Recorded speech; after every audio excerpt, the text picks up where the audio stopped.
Hello and welcome to another episode of The Word for Kids. I'm Jamie and I'm guiding you through the book of Exodus in a series of 20 episodes. Last episode we learned about Moses arguing with God about being chosen to lead the people out of Israel. First he asked God, "What if the Israelites don't believe me?" So God gave him 3 miraculous signs to show the people that God had revealed himself to him. Then Moses said, "Well, God, I'm not very good at public speaking." And God reminded him that it was he who gave people mouths to speak with, and he would give Moses the words to say. Finally, Moses just flat out said it. "Please send someone else." Basically, he had run out of excuses and just didn't want to do it. God told him Aaron was coming and would help him speak to the people, and Moses eventually agreed to do as God had asked. He got the blessing of his father-in-law and set off back for Egypt with his family, staff in his hand, ready to do what God had asked of him. He met up with Aaron, and they together showed the Israelites the signs God had given him. They believed Moses and worshipped God when they realized he had seen their misery. And that's where we left off last time. Are you ready for today's adventure? Let's go!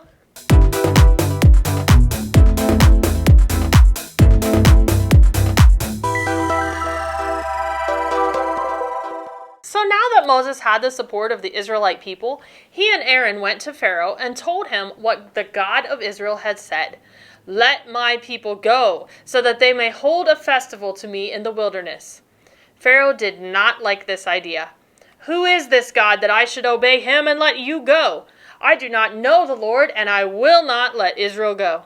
They replied, "The God of the Hebrews has met with us. Now let us take a 3-day journey into the wilderness to offer sacrifices to the Lord our God, or he may strike us with plagues or with the sword." Pharaoh was not pleased with Moses and Aaron. "Why are you taking the people away from their labor? Get back to your work." Pharaoh was using the Israelites to do a lot of hard work for free. He didn't want to give up all of that free work. In response to their request to go to the wilderness, and likely to remind the people that he held all the power over them, Pharaoh ordered the slave drivers and overseers not to supply the Israelites with straw for making bricks. Instead, they had to gather it themselves. But he expected them to make the same number of bricks as before. They were already working very hard, and he had just increased their work even more. The Israelites scattered out all over Egypt to gather stubble to use for straw to make bricks. Every day their slave drivers were relentless, pressing them to do the work, but it was too much. When the Israelites could not keep up with the work, the Israelite overseers were beaten by the slave drivers. "Why haven't you met your quota of bricks yesterday or today, as before?" they yelled. So the Israelite overseers went to Pharaoh. "Why have you treated your servants this way? Your servants are given no straw, yet we are told, 'Make bricks.' Your servants are being beaten, but the fault is with your own people." Guess what? Pharaoh didn't like being told he was wrong. "Lazy! That's what you are, lazy! That's why you keep saying, 'Let us go and sacrifice to the Lord.' Now get back to your work. You must get your full quota of bricks." The Israelite overseers knew they were in trouble when they were told they still had to meet the full quota for the bricks. When they left Pharaoh, they found Moses and Aaron waiting to talk to them. They said to them, "May the Lord look on you and judge you. You have made us obnoxious to Pharaoh and his officials and have put a sword in their hand to kill us." The Israelite overseers were angry with Moses and Aaron because after they asked Pharaoh for permission to go into the wilderness, Pharaoh's anger caused him to make their already miserable lives even more miserable. Moses was saddened himself as well, and he asked God, "Why, Lord? Why have you brought this trouble on this people? Is this why you sent me? Ever since I went to Pharaoh to speak in your name, he has brought trouble on this people, and you have not rescued our people at all." But God replied to Moses, "Now you will see what I will do to Pharaoh. Because of my mighty hand he will let them go. Because of my mighty hand he will drive them out of his country."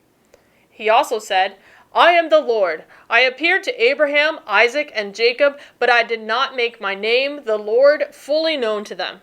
He He reminded Moses that he had also established a covenant with those ancestors to give them the land of Canaan, where they had lived as foreigners. Though it seemed like he was not doing anything, God heard the groaning of the Israelites in their slavery to the Egyptians and remembered his covenant. Then he told Moses to tell the Israelites that he would free them from their slavery. He would redeem them with an outstretched arm and with mighty acts of judgment. He would take them as his own people, and he would be their God. He would bring them to the land he promised to their ancestors, Abraham, Isaac, and Jacob. Moses reported these things to the Israelites, but they did not listen to him because of their discouragement and harsh labor. And that's where the story ends for today. What do you think will happen next? Will God free his people as he promised? We've said so many times, and it's still true, God always keeps his promises. So stay tuned in upcoming episodes to learn all about how God kept his promise to the Israelites. And that brings us to the word of the day.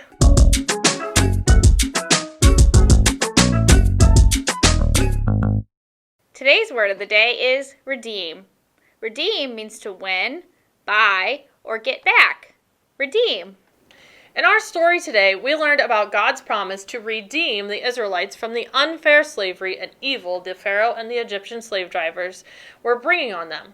But this story from the Old Testament paints a great picture about what our own sin does in our lives.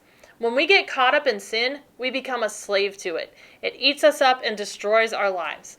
But God sent Jesus Christ to redeem us. In other words, save us from our sins. Jesus paid the price for our sin so that when we accept him into our lives, we are freed from the things that take us away from God. And we have the promise of spending forever with God after our life on earth is over. You may have heard Christians say that they are redeemed or they are saved. This is what they're talking about. That means they have asked Jesus to come into their lives and save them from their own sinful nature. If you have questions about asking Jesus into your life, talk to a parent or trusted leader about this and read more about it for yourself in the New Testament of the Bible. Now it's time for the verse to remember.